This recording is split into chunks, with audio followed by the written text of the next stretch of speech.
and 3 and 2 and 1. What's up, George? What's going on in the House of Craze tonight? Craze tonight. It's another week and it's another launch party. We got a launch party coming up and it's going to be 200 pages of fun. 200 pages of fun. Let's get it.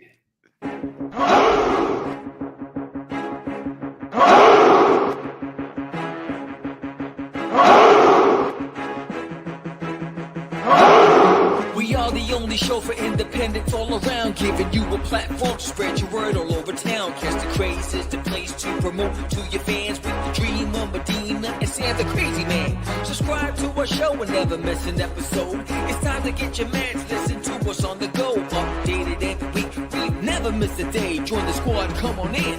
It's time to catch the Craze. If you are an independent, catch the Craze. Making moves on your own, catch the Craze. On your grind in the streets, catch the Craze. Join the movement, catch the Craze.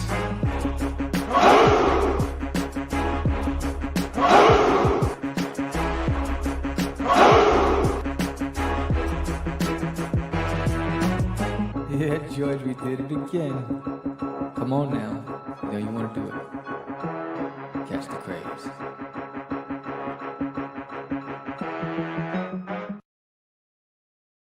Welcome to Catch the Craze Podcast. I'm your host with the most, Sam the Crazy Man, Vera, and I am with George the Dreamer Medina. What's happening, everyone? Welcome to another exciting episode of Catch the Craze. What up, Mike? It is Tuesday, October 14th. What is this? I haven't hit that button in a long time. I was like, what is that? Word.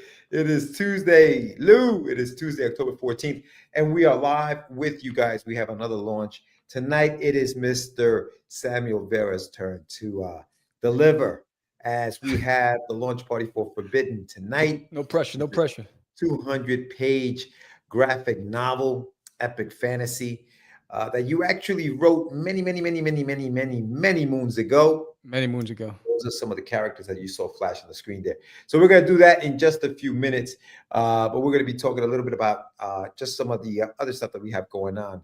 Do you want to start? You want me to start, Sam? Yeah. First, I mean, last week we launched Shameless Plug, man, and it's on fire. We got some raffles tonight to give away to some backers.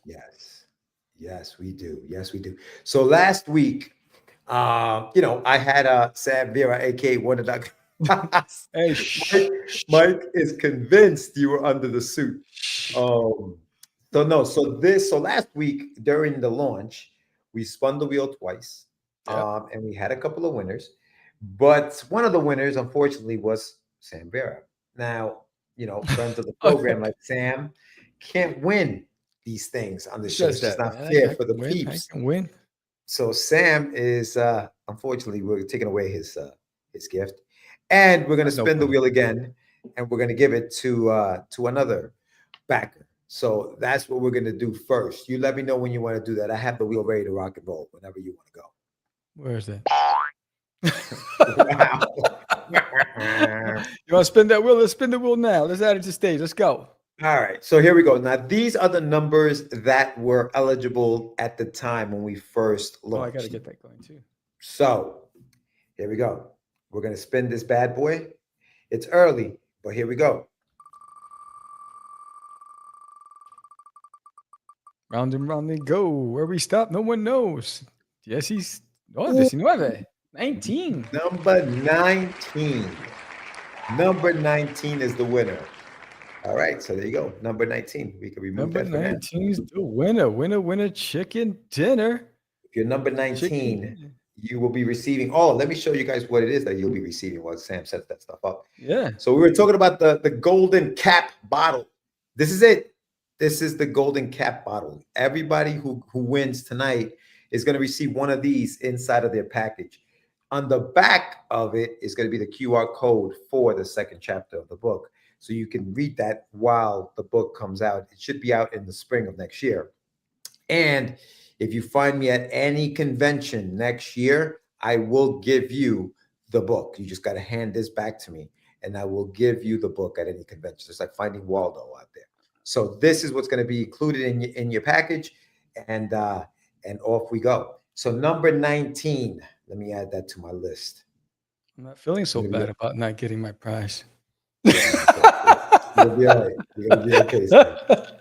Yeah, the people come first, bro. The people come first. The people come first. Number that was 19. Strong. That was strong. No so bueno. Sam, you're excited or what, man? I am excited, but I do want to give some plugs out there before I do. My boy Jason Cruz, he at the time when Duty almost had an animation deal, he had an animation deal. And it was the World of Quest. It was on Kids WB. Oh yeah, that's right. And then he's a freelance cartoonist, storyboarder, and he doesn't have a campaign, but he has his own website and he released his own book. And I went and I picked up a copy because I love his work. So I want to give a shout out to Jason Cruz. Check it out. This one's called Faded: Surviving Magic. Really good stuff. Really Is that a new one? That's different. Yeah, it's new. It just came out. It just came out. He just published it. I was one of the first to order it on his website. I just got it. I ordered it like last week and I got it. So I just want to give a shout out to Jason Cruz out there. Keep doing what you're doing, brother. And also, there's a lot of guys like that have amazing campaigns out there. I put on a list on Facebook. Go check them out. They're doing, everyone's putting their passion projects out in the market, and there's a lot to choose from, and it's hard. So I was hoping to try to make it easy for some of our friends out there. Chris Hayes has a book. I backed that campaign. Check out his book. The Ferryman. Yeah, the Ferryman. So there's a lot of good stuff out there. Just wanted to say shout out to all those people out there that are doing their thing. But no, I'm excited about tonight. I wanted to get Prime Santra on the show. Prime Santra was one of the artists, the interior artists of Forbidden, and he's in Indonesia. And time differences and all that other stuff. But he did send me a video, and I'd like to share it with everybody. Sweet. Yeah, I'd like to share it with everybody. So doesn't have his face, but it has his voice. And so I'm going to play that in the back for you. And here we go. Hello, my name is Pramit Santra. I'm a comic book artist from India. In 2019, I was tasked to draw a few issues for the comic Forbidden from Sam Vera. As I remember, I drew at least 2 to 3 issues of the comic Forbidden for Sam Vera, and during that time I really liked the story, the fantastical elements of the whole plot. It is not a very linear fashion story. There are many really great twists in it, and especially people who would actually buy it, they might like the last end twist that comes in the story. It is not like the rest of the mythical stories like LOTR, where everybody knows that, hey, Frodo is going to, throw the ring in the volcano and everything's going to go happy living ever after. But in this story, there is an ending twist which would just leave people questioning their questioning the climax. It's really great. Get this comic. I'm sure that people would like the story, and every element of this story, every chapter of the story can be really extended. So if this comic book really does well, maybe in future there will be more of Forbidden. Thanks. Yeah, that was pretty cool. That's pretty cool. I was lucky to find Prime. I actually found him on DeviantArt. And it was on DeviantArt. I put a posting on there, and it was like 100 different submissions, and then I narrowed it down to 5. And then he was the easiest to work with. Of all the people that I've worked with outside of Anibal Arroyo, he was one of the easiest that I didn't know, because we built a relationship and a friendship with Anibal, so it was easy because we saw each other. So I'm working long distance with Premi Santra, and but he just took to the script just like Anibal did, right? He understood what I was trying to convey, and then no matter what the task was, and you'll see, in this series, he was able to just like take on the scenes. I mean, you have like these battle scenes that are epic, and it was just very impressive. And it was a really fun time working with him. Yeah. No, it sounded like he was really into the story too, like by what he was saying. Like he really got into it, you know. What's up, Laurie? Yeah, he was. He was definitely into the story. He did, I think, close to 100 pages that he did over the time that I worked with him. It took about a year and 2 months working on the project. I mean, every page was thumbnailed and then inked, and so he just did thumbnails and inks, and then that's when I found Barbara Siroji on was it Fiverr? I found her on Fiverr, and she took on the helm of Coloring Forbidden. And I was trying to get her on, but was not able to get through to her. But yeah, she did a fantastic job on the coloring of it. So I was really excited to work with both of them and all of them because I had to take it out. You know, when I came back into the game 10 years later, I took it out the crates, and I was like, you know what, I got to finish this project. Initially, I wanted Anibal, but he couldn't do it at the time. And so then I reached out to other artists, and he was the one that I landed with, and I really, really loved what he did. And he has a unique style. He has a really style. Has he been doing more stuff? Have you been in contact with him since he finished the book, or? Yeah, he has a Facebook. I'll put the links in at the end of the show. He has a Facebook account. He has an Instagram account. He has a DeviantArt account. He's been doing stuff here and there. I don't know the extent of projects, but the guy's really talented. Yeah, nice. Yeah, sounds like a nice guy too. We should get him on the show one of these days. Yeah, if I can get that, lock in the time zone difference and all that stuff, whatever. Yeah. So, I want to remind everybody, if you signed up, I did send out an email, and I had some links to some secret tiers that you can only see if you got that link. And those are really good secret tiers. I also want to make sure, and I'll go through the Kickstarter really quick, just to let everybody know that every reward, the shipping is baked into that total. So you're not going to pay another shipping fee. You're not going to go to the next screen and you're going to see the additional cost. So everything's wrapped into one. So that whatever the price is on the reward is the price you're paying. There's no hidden fees and none of that stuff. And that's only for the US. So I opened it up to Canada and the US, but just the US, the shipping is already incorporated. Outside of that, there's shipping fees out of the US. Yeah. And then, we're going to be bringing in our boy Anibal Arroyos in a minute, and we're going to be talking to him about the series. But I thought maybe I give everybody a sneak peek of what's come on the Kickstarter before we bring Anibal in and get this game started. Let's do it. Yeah. So let's see. Let me get this on screen. Let's preview. All right, here's preview. So I'm going to hit preview so we can get a preview before I hit that launch. And let me hit share page. Share screen. Entire screen. That one right there. Share. Or should I do window? That looks better. I like the window part. Share. Boom. All right. So this is it. It's 29 days. The campaign. The goal is 1250. But here it is. So this is the campaign. It's a 200-page omnibus. There's a digital reward and there's physical bundles. So do you get karaoke every 10 backers? I got some stuff every 10 backers, and I'm going to go over that in a second. Ask you for a friend. Yeah. So I have some quotes from some critics, but this is the bundle. This is the page. So there's a digital reward bundle. There's the physical pledge. And again, it's the 200-page book, and the tiers this one comes with a free stickers and prints. This is the page. There is a 48-hour bundles. So they're only for 48 hours. You're going to see one of the 48 hours is the same price as the traditional bundle, but you get a whole lot more with it. It's so it's for 2 days only. So you get 3 prints, you get a bookmark, you get 2 stickers plus the book.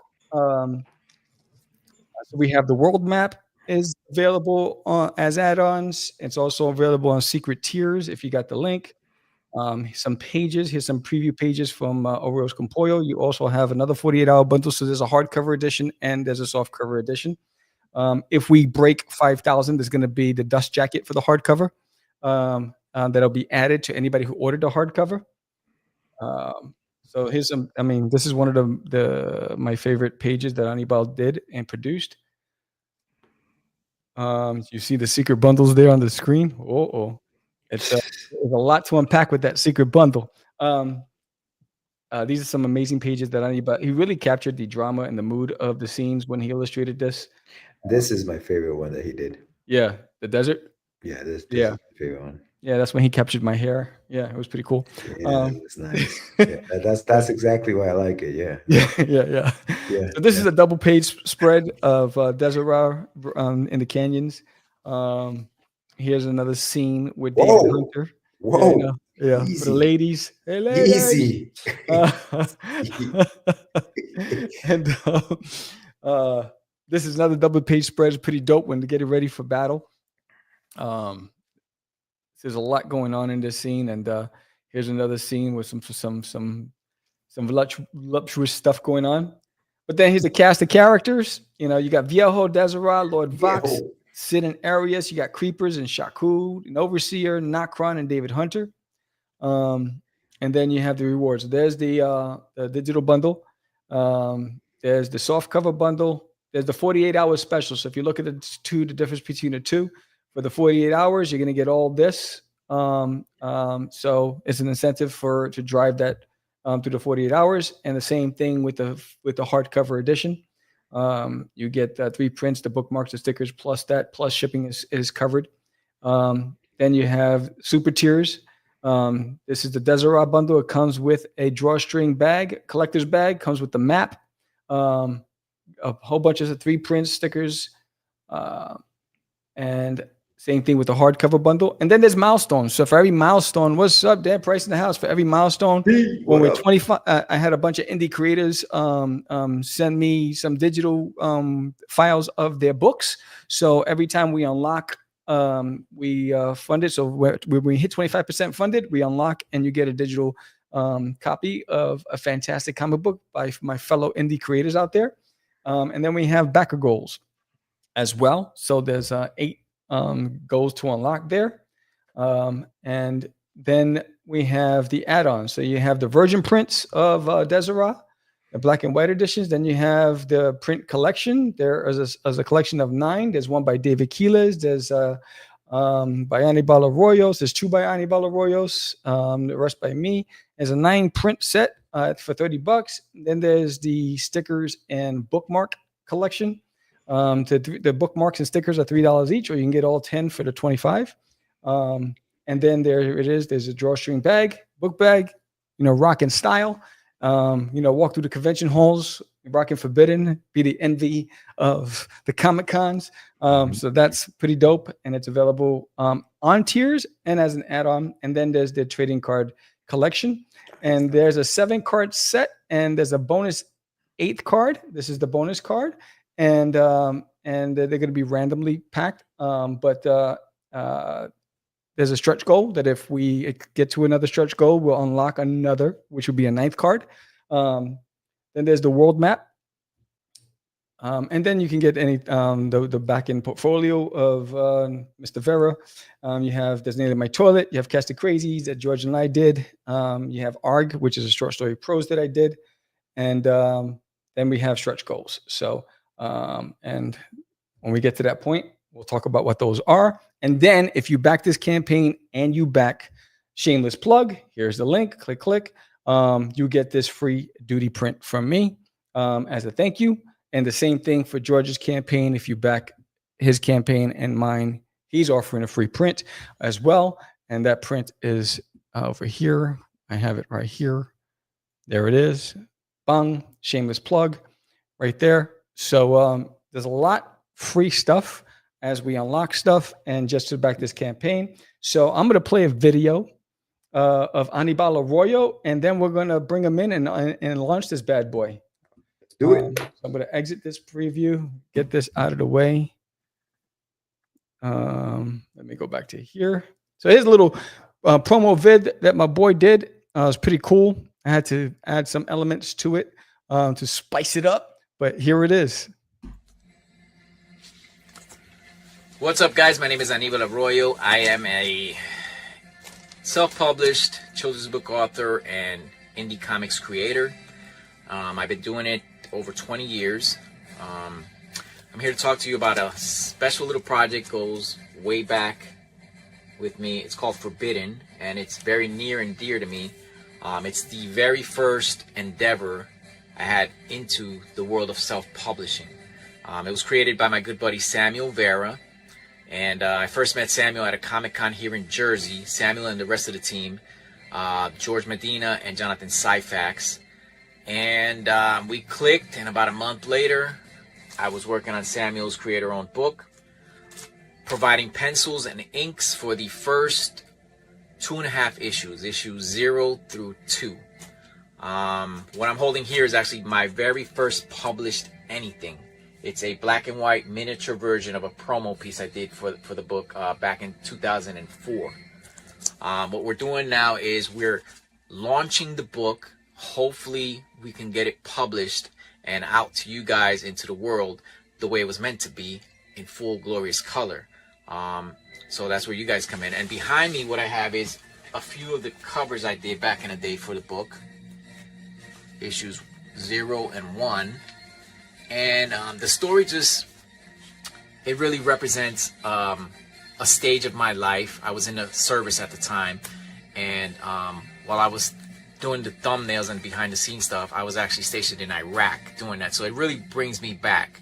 Not only was it just like the dream project for me coming into comics for the first time, but it just really all around, it was like a dream come true, and it represents a very special time in my life, and I'll forever be bonded to it.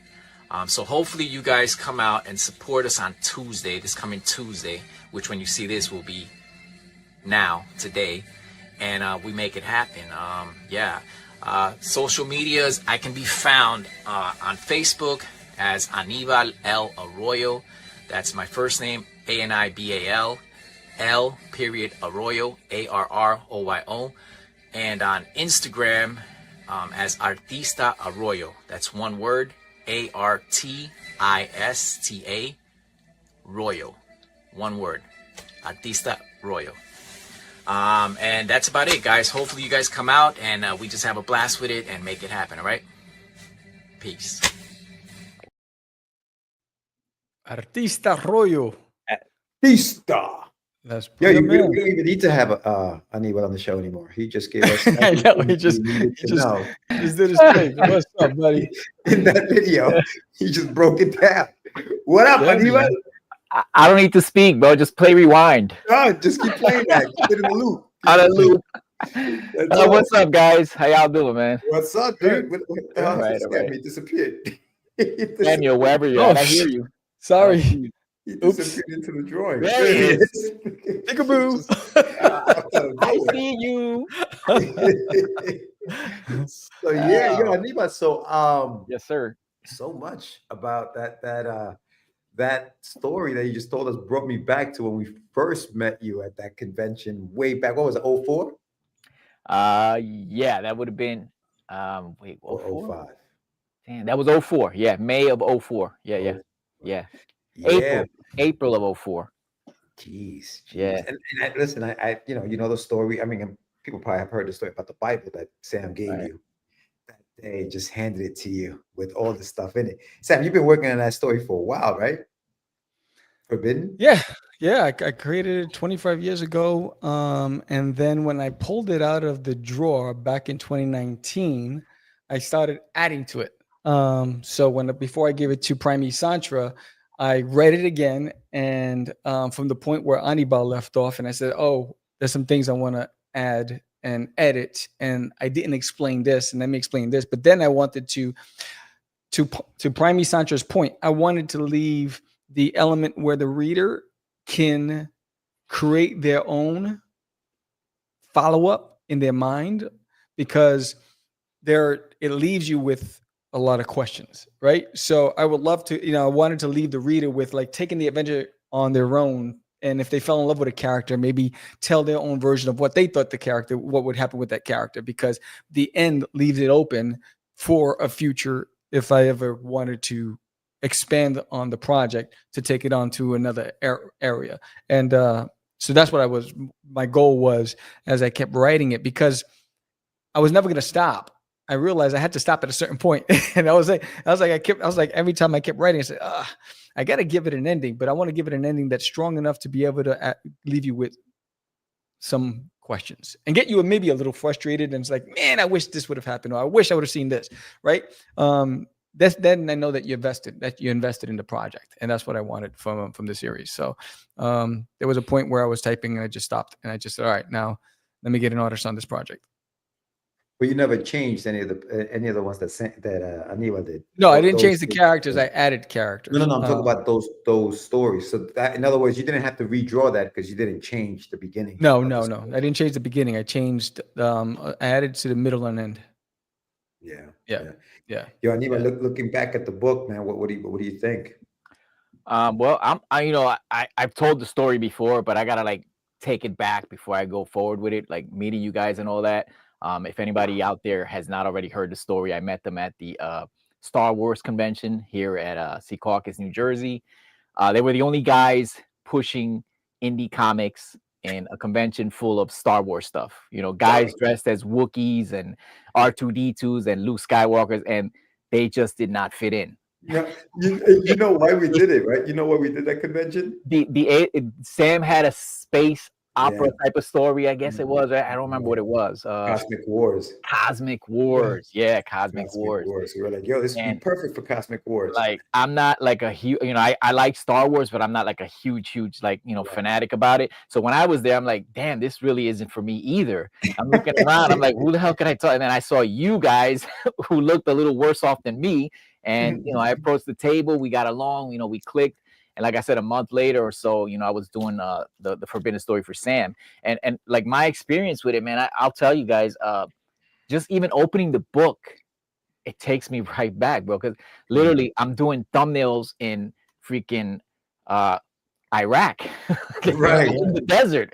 You know what I'm saying? There's like limited electricity. You know what I'm saying? There's like 5-minute showers. You got to walk like half a mile to get to use the John or whatever. And you got to take your partner, your wingman, you know what I'm saying? There's no toilet doors. The guy's got to stand in front of the stall to cover you, and it brings me back to that. And like I said, I'm forever bonded to this story. Like when I first got the deal, like I'm telling like my family and my close friends, hey, I made it. I'm in comics. I'm drawing comics now. Like it was just such an exciting time for me. Right. And I had just come home previously.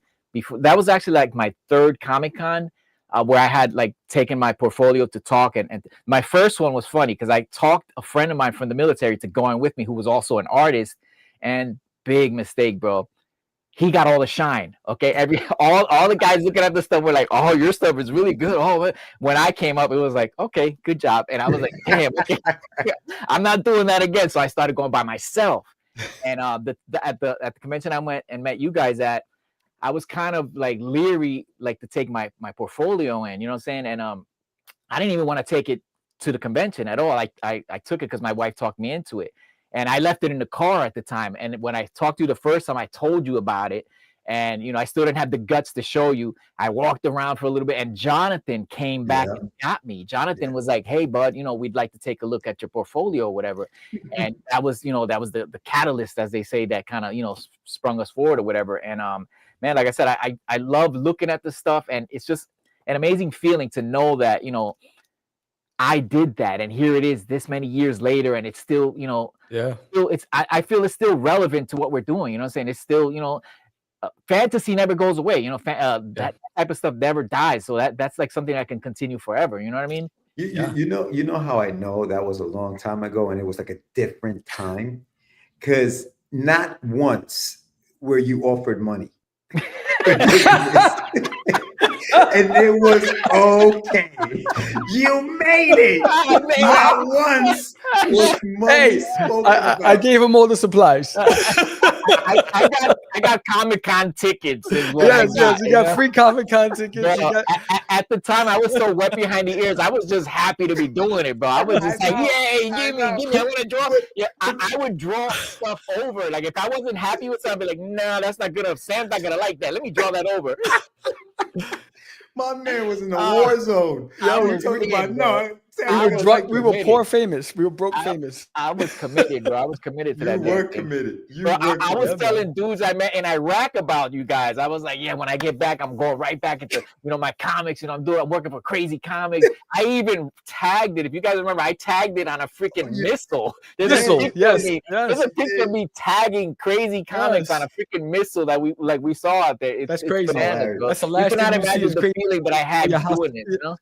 Yeah, you cannot imagine, crazy. bro. It was so exciting. That will never happen today. Nah. Never.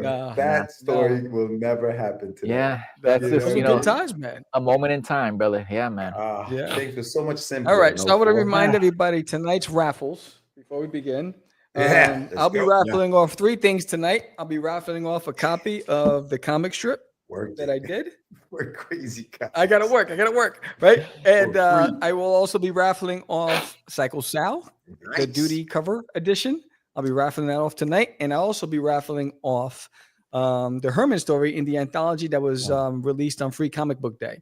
So those are 3 raffles that we'll be starting off with tonight. It's going to be fun. For free, yes. I'm working for Crazy Cow for free. No, there's no such thing as free. Stop it. And we had food. And I got exposure. We had sandwiches. We had sandwiches. All right, so I'm going to play my video, and then we're going to hit that launch button, and then get this going. All right. So here's another video from yours truly, just talking about the campaign, and then we're going to get in it. Hey guys, many of you know that I've created There's an Alien in My Toilet, but you might not know about Forbidden. This 200-page omnibus epic fantasy series is 25 years in the making, and I've worked with amazing artists, colorists, and letterers to bring it life to you right here, right now, finally on Kickstarter. Forbidden is filled with magic, mystery, adventure, drama, lore, deception. The campaign is filled with exclusives and limited editions and rare finds that you can only get on this Kickstarter. And if you signed up early to be notified, that means you received a secret link to a secret reward tier, which is limited to a few. So get your hands on it and get it now, because it's gonna go fast. But to everybody else, you won't miss out, because there's a lot to offer and unpack with this amazing fantasy series. So pledge today, enter the Forbidden. Let's finally put an end to Nocron's reign on the Nocturnals, and let's give rise to those who have been confined to the underground for centuries. Are you in? I hope so. Pledge today.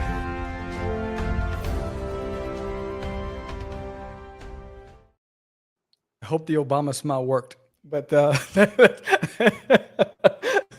lost this bad boy. Videos where you come in with like a cardigan and you take off the cardigan, you put on your sneakers. Mr. Rogers, you gotta come in there. You got the soft voice when you do these. Oh man, it's thank great. you.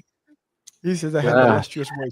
So let's get this party started. Sam, I gotta ask, what's the lighting that you're using on those videos, man? That's like, it's tricky to get my lighting right. Do you have like a specific? I'm using this right now, and then I got like my overhead light here, and it's still really dark. In that video, like that light's like right there. You know what I mean? Oh, that was my overhead light. I had the camera on my face. This kid is like a professional, bro. This guy's good. I do be throwing shit off the rails, bro. Special effects. It sounds like ready to click the button, and you're like, wait a minute. We're already live. I just clicked it. We just launched. We're live. We're live. What the hell? We're live. So so again, wait. There is a secret reward. I'm not done throwing stuff off the rails, by the way. What? There will be more. Go ahead, Sam. Go ahead. There will be more. Yeah. So there are secret tiers that you can only see that's not on the Kickstarter landing page. I have my own button. And that's it. Where's my Don Julio? Yes, so there's a secret tier. Check that out. But yeah, the campaign's live.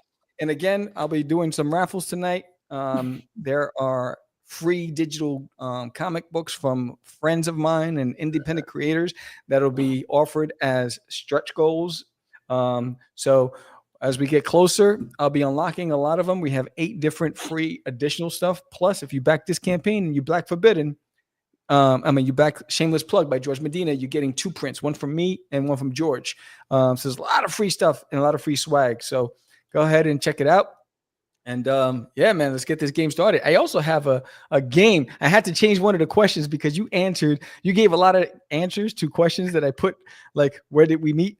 I put that was one of the questions. Where did I meet Anibal Arroyo? Yeah, it's all right. Don't worry about it. I've changed it in real time. So everybody who's in the audience, we're going to play a game. We're going to play some trivia and how well you know us. How well you know these 3 chamacos. Right? So we're going to be playing that game in a second. And so I got to get my calculator to see what percentages we are when I start unlocking some of these stretch goals. We got 5 backers. We're 5 backers away from the first. I think the first one I'm going to be raffling off the Cycle Sal by me.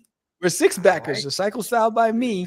And again, this is for physical backers. Now, digital backers, I will have something for you guys if your name comes up. So for digital backers, if your name comes up, you won't be getting a physical reward, but I got something, a surprise that I'm working on that I will announce next week on the show because I'm still working on it. But you will get something as well. So there's something for everybody. But this Cycle Style for physical backers, if you backed it, when we get past 10, I will be raffling this off tonight. And that'll be the first of one. What's up, Elliot in the house? Be our neighbor, Sam. I actually like that idea. Release the Krakens. I know. I like that idea. And so I don't even know what I got to do the math. I think we unlocked one of the you didn't think that through exactly. No, man. It's a one-man operation here, bro. I can't do it all. I need my calculator. Where's my calculator? Hold on. I think it's when we got to 25%, we unlocked. Let me see. Let's see. Do it. I was expecting like a drum roll for the launch. It says you see what happens is you ask the question. Sam was like, "I'm not waiting," and he just pressed the button. That's what happened there. He's like, yo, nah. I got to like this. No multitasking. No multitasking. But I am sure 25%. What's 25% of 1250, George? You're about there. I mean, 305. Oh, we're almost there. We're almost getting ready to unlock that. Sam panicked. I did panic.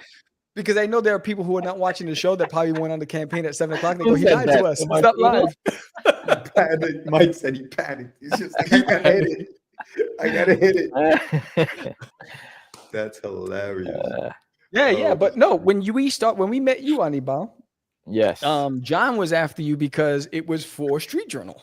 He was after Damn. you. That's right. what it was. That's why he went after you. Because he's like, I want him for my book. And that's how it originally started. It wasn't forbidden. Yeah. That should have been a question on the trivia. I know. Oops. So we're at 6. It's true. Yeah, that was the original. Yeah, I was originally supposed to work on Jonathan's Street Journal, which I ended up working on later on anyway, but that's neither here nor there. So yeah. So we'll leave that for another show. We're gonna play the trivia. You guys have to use the code that's gonna be on the screen to play the trivia. 1250. Thanks, Laura. Laura, you're the best. Thank you so much. So yes, we're a couple of bucks away. I mean, you could do it, but I know Sam's not doing that till that's 25%. Well, you're gonna make me look bad, bro. You're gonna make me look bad. Yo, I got 12 kids. I got 12 kids. Come on, stop it, man. I got all these mouths to feed. Right? All right. So just making me look bad. You're welcome. All right. So I'm gonna present this on the screen, and there's a code. It's called Menti. If you've never used it before, where is it? Here it is. Let me go back on. You're putting something on the screen, you said? Yep. There it is. So to play the trivia, you need to check that code. and use the app, Menti, menti.com. Use that app and answer the questions. This is fun. Did our card break down? Yo, Menti better be freaking sponsoring this show right now. I know, right? I know. Menti, mad business. All business. She's like, yo, man, we're giving them. So where did the card break down? The Bronx Zoo, the Big Apple Comic Con, or the Frazetta Museum? Pick the answer. See if you can answer the question. I want to see how many people picked which one, and let's get this going. So you need to. The code is 19081477. It's a free Menti on your phone. Hey, and Sam, to participate, yeah. Can I give them a clue? No, man, no. Yo, put the code. Put the code in the you know chat. how they do like on that show where they call in for like a call help line? A lifeline? Yeah. Yes. Let's see. Yeah, let's see what they do first. So are you guys ready to participate? Yo, but I like Anibal's idea. Like, if you need a lifeline, you can choose between George or Anibal, and we can give you a clue if you're stuck. It's cool. Just say which one you want a clue from. Yes. Yo, you want to put that code in the chat just so that they have it? Yes. In case they can't see it. Sorry. This is so Menti, huh? Never heard of that. You ever heard of that? You Menti? I don't know. Yeah, nah. What is Menti? Never heard of that. Yo, just a reminder. Go ahead, Sam. Menti, we use that. I use it for like trivia at work and team busy. Oh, we got one says the Bronx Zoo. All right, let's see. How dare you? Where did our car break down? The Who Bronx answered Zoo, that? Big Apple Con, or the That don't even make sense, bro. They don't do Comic Cons at the Bronx Zoo. Damn, we judging the answers. I'm saying. All right. Yes, we just unlocked the first goal. We just unlocked one. I gotta go and pull that up and see what that was. Nice. Oh snap! I gotta pull it up. I don't know which one it was, but we did unlock a digital download of a comic book from one of our fantastic independent comic book creators. So we got one person so far with the Bronx Zoo. If you want a lifeline, you can ask either George Medina or Anibal Arroyo.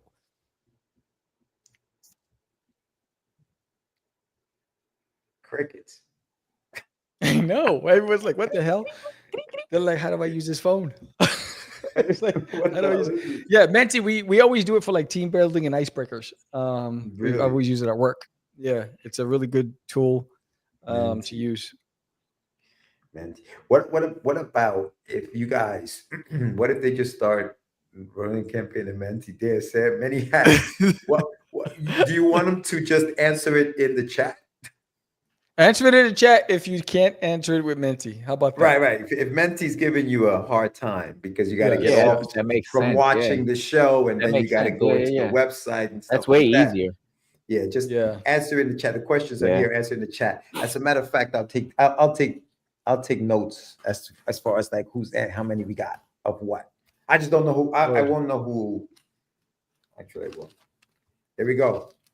All right. Start answering in the chat. Where did our car break down? Was it the Bronx Zoo, Big Apple Con, Frazetta Museum? And go. Go.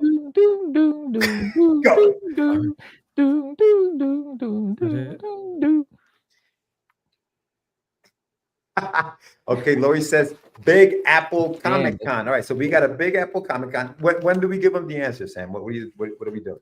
I'm ready to give the answers now. Oh, well, I mean, hold on. There's more people. There's more people answering. You tell me when, George. You tell me when. Anibal can give me the answers when they say. How many people are in the chat so far that have been going back and forth? Mike, what's your answer, Mike? Come on. Unless he already answered the Bronx Zoo. And I know Lou's in the house. Dan is in the house too. What do you guys think?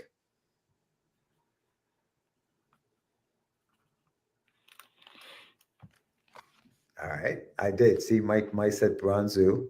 Okay. Well, Mike said it was Mike. It was Michael. He's like, come on, man. Oh, there it is. Menti. Mike, look at it, Michael multitasking. All right, so we got Big Apple, the Bronx Zoo, Anybody else? Anybody else? Wait, so are you giving a prize to the one who answers the No, question? this is just this for fun. The prize is the raffle. Ah, We're just having fun to see how well they know Lou, us. Lou Nope. says Got the another museum. answer. Lou says the museum. Who else we got? Dan, you still there, buddy? If you're still there, what do you got? We'll give it. I do, Mike. Viva likes the monkeys. All right, we'll give it 5 more seconds. Ready? 5 more seconds, 3, monkeys. 2, 1. All right, what's the answer? The answer is Frazetta Museum. The Frank Frazetta Museum. Lou We went was there on a right. field trip and the Lou, car broke down. Yes. Yep. Dude, Yes. do you remember? Do you remember? Like, all right. So who's gonna tell the story? Who remembers it the most? Because I remember details, bro. Which story? The what happened? how it broke down. Yeah. Oh yeah. Okay. Well, first of all, it was a newly purchased used vehicle by me and my wife, and it was the first time that I took it out on long distance outing. By long distance, I mean further than work. And I hadn't properly tuned it yet, and I took the chance. And right as we got there, on the front lawn, the parking lot thing that they had their driveway, I couldn't get this car started again. So I ended up calling, like, it was before cell phones, right? We ended up walking to like a pizzeria or something to make a phone call so I could get a tow truck or a guy to fix. There's a picture of it. That my clue to you guys was gonna be, go look at my Facebook. There's a picture of me like pissed off looking at the car and the mechanic or whatever. I think Sam took the picture, and I'm just leaning over, and so it was all me. That's basically the story. There's a little bit more to it that I know Sam wants to tell, and I'm gonna tag out. I'm gonna let Sam tell this part of the story because he's dying to tell it. And and that's what makes it so much fun. So we get there, right? And the museum's not open. So the museum's on their estate. They have their house and they have the museum on the same property. Yes. And so the museum wasn't open yet. And so Anibal needed to go to the bathroom. I had to go back. So he goes walking over to Frank Fazetta's house, knocks on the door, and says, "Can I use your bathroom?" And the kicker was when I went, I opened the bathroom was in the museum, so I go to the museum because I've been there like more than once, and I clearly remember. I opened the bathroom, and I'm looking around. There's no toilet tissue, so now I gotta go back to the house, knock on the door, and ask poor Miss Frazetta, who was a lovely lady, wonderful person. She was like amazing. she was like this hippie chick. She was so cool, and I said, "Look, you guys don't have any toilet tissue. Can I please get a roll?" And so I was. Oh man, it was like this, and that was, I think, one of our very first outings together, I believe. It was a beautiful drive. It was nice. And it was a memorable one, man. Nice. We had to walk. We had to walk on the road to the pizzeria. Yeah. She sat on the floor with her. She told us amazing stories. Oh man, that was she was so cool. She was so cool. Yeah, you know what I mean. Like there was no cell phones to just call. We were rebels. Remember, we helped carry out some paintings, and the first thing they said was, "Do not take pictures of the paintings." The first thing it's a picture of me, George, and John holding the freaking thing. It's on my Facebook. I think it's the Death Dealer. It's like a famous one. It was Death Dealer. Yes, on the horse. Crazy bananas. And we just missed him because he was going to the dentist, and we saw him drive off. We saw the car drive off. Yeah, man, amazing. So we are three. Yes. So we are 3 backers away from the first raffle, but we did unlock Rush 5377 digital copy. So if you so that was the first digital reward. So if you back this campaign and you back shameless plug, you get 2 free prints plus. Everybody gets this digital download of Rush 5377. Sorry, Sam. I'll be the sound effects since you can't do the button, while you're talking. Sorry, bud. There it is. Oh, you're crazy. Yeah. So all right. So the next question. Man. Next question. Let's see if they get this one. Question. Where is it? Here's the next question. Where is it? Here's the next question. Okay, he disappeared. I'm sorry. I'm trying to. Oh, there it is. I was looking for the arrow. Where did George and Sam first meet? Midtown Comics, Mercy College, School of Visual Arts. Okay. Survey says. Mercy College is now Mercy University, by the way, just in case anybody It's a cares. university. Big time. Big It's a time. University, dog. Multiple Damn, choice big helped time me on guy. this one because I almost forgot. Really? And when I saw it in a multiple choice, I was like, oh, okay. I almost forgot. Lori says she gets the 2 prints. High five. Hi. Oh, yeah. Awesome. Thank you, Lori. Thank you. Yeah, muchos gracias. All right, listen. While got we Mercy wait for College. the answer, You guessed Mercy. while we wait, who guessed it? Who guessed Mercy? Lori. Lori said Mercy College. Okay, we got one for Yes. Mercy. All right, Lord of so what else we mercy. got? Mike is sticking to the Bronx Zoo. Mark is Bronx Zoo. Mark is going to the Bronx Zoo. Yo, Seb, you want to do a spin on the wheel while the people think about it? Spin it. This is your wheel? Yeah. For the Spin next the wheel, Oh, okay. Doc. Yeah, sure. in Spin the between, wheel. we'll be Let me multitasking get like this. a mofo tonight. Yeah, buddy. Let me switch. Hold on. So where did George and Sam first meet? I actually wanted to say behind the dumpster where Dante hangs out, but that wasn't an option. School. Is that SVA, Lou? Is that what we're saying? School of Visual Arts? All right. I think that answer is acceptable. That's acceptable. I'll take it. How do I So get George Midtown back on the Comics, screen? Mercy College, or There it is. All right. So while we wait for your answers, we're gonna do another spin of this bad boy right here for another one of these little cards that you guys are gonna be getting for a free graphic novel. So here we go. You ready? Drum roll, please.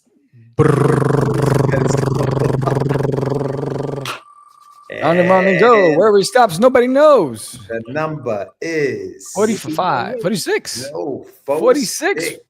Picking up sticks. 46. Thank you very much. We'll remove that, and we're back to our regularly scheduled program. So we got school, we got Mercy. Mike, what are you thinking? Mike's still in the chat. Only the number that won gets to know who won. Like we don't get to know. No, we don't get to know. It's going to be a secret. Like, who the hell is number 46? So 46 is the next winner. Let's see, who is 46? Oh, okay. Interesting. George brought his pencil. All right, what's Sam doing over there? Sam's the producer. He's got us on hold. Sorry, my bad. Oops. I think I did. So what did you say? So what's this one? At the stage? Add yours to stage. All right, what do we got? We had 2 answers so far. You got 2 answers? Are we waiting for like a number 3? Now let's These give 3 it answers. and 5, 4, 3, 2. Daphne, you got it. It's Daphne and Lou. Nice. Hey, that's Nice. Daphne. Remember, what's up, Daph? SVA. Correct. I like that time limit on the question, George. Yeah, let's do that. That's a good feature, I think. Yeah, let's do that. Let's do time limits. Yeah. So Sam and I met at the School of Visual Arts way back in 2000. And what was it, Sam? 2003? Was it 2003, I believe it was. Yeah, 2003. We met in a what is it, life drawing class? Life drawing class. That's a nice fun story. Who wants to tell that one? Let Sam tell that one. Sam loves this. Sam loves the stories. Bro. So So here we go. First of all, First they don't just get regular people; they get people straight out of adult films, right? So they get this guy. He comes in, right, and so I'm like, I don't want to look at that, right? So he comes in and he's doing a balancing act, right? And with his parts, and so I turn and George turns and we start talking to each other, and we just start talking because we're both not interested. And then he had a hip hop duck comic ash can. Yeah, that's right. And that's how we started talking because I Would was that like, be yeah, Wonder Duck? I remember. No, it was So another the teacher was crazy. So he would put these people on a table, but put a chair on top of the table with them nude, and they're about to. I remember I was walking out of the room and the guy was about to fall, and I was like, your initial reaction is to go and help, and I was like, oh no, I was like, no, I was like, I'm out. That's the last thing I need. And it's like Kodak moment. I was like, I'm out. Grabbing the wrong limb. Oh, sorry. Oh, didn't mean to grab you there. Sorry, I need to grab that. So yeah, it was that's how George and I met. We were in the life drawing classes in SBA. It was awesome. SVA, yeah. Yep. And it's been a bromance since then, huh? It's been a romance since then. That was our meet cute right There there. it is. Yeah. Goodness All right. gracious, great. All right, Sammy, what you got next? What's the other one? Okay. What year was Catch the Craze podcast Ooh. formed? Ooh, wow. 01, 03, 05. Survey says 03, 05. Okay, I remember this one. What do you guys think? What do you guys think? 01, 03, 05. Well, got 05. It was for Sam. What's the clock? What's the clock ticking? We're gonna give him another 20 seconds. 20 seconds, guys. Trying to get him to say. Sam's not taking the bait today. We got an answer. We got an answer. Lupins. Sam's focused on other things. What she got? Lupin. 05. That's 2 for I don't have a 05. studio Lord. engineer. 3 for 05. And 5, 4, 3, 2, 1. Yes, it was 05. It was 2005. Yes. 2005. Yes. I went to a pod camp The birth. at the New Yorker Hotel and to learn about podcasting because it was going to be the next craze. And then I ran to Sam Ash and I said, hey, I just learned about podcasting. They say I need a mixer. I need some mics. I need a US. It has to go to my computer. And the guy walked me through it. I spent the money. I set it up. I said, yo, George, we're going to be podcasting. Catch the craze. And he's like, what? And we took off from there. And that's how we did it. Oh man. So check out the thinking of our audience here. Lori's just gonna copy whatever Lou says. That's Lori's Because Lou is on a roll, bro. She's on a roll. Lou and I have long conversations when we're drawing together. So Yeah. Lou should She be a pays historian attention. by now. She paid attention. Yeah. Michael Sammartino says, yeah, because podcasts weren't a thing in 2001. So by the process of elimination, he decided 01 was out the question. So and then Daphne's listening while she's working. She's waiting. You know, it hasn't updated on that. I've been hitting the update button. There are 7 backers though. There are 7 backers, $330 so far. With 7 backers, we unlocked the first. We're at the 25% mark, and we unlocked Rush 5377 digital download. So everyone gets that. There are 8 more digital downloads available to unlock.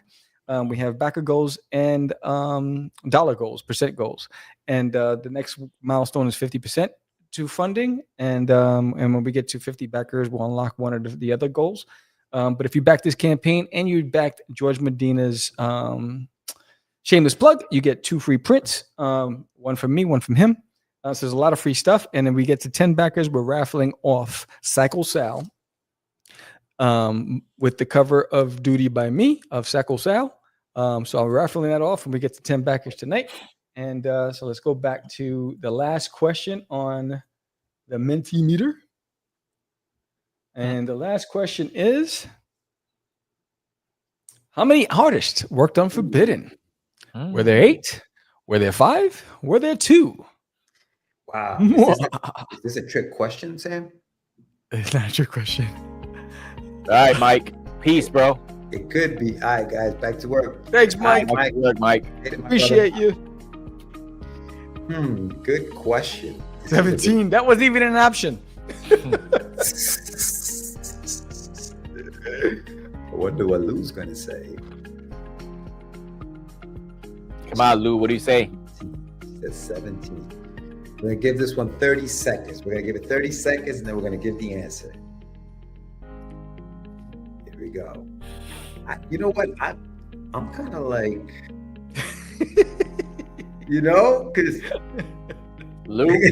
Lori's like, Lou. Come on, Lou. She's thinking. She goes, I don't remember Sam sharing this. Yeah. Let's see. So Lou says 5. Lori says 5. Lori says 5.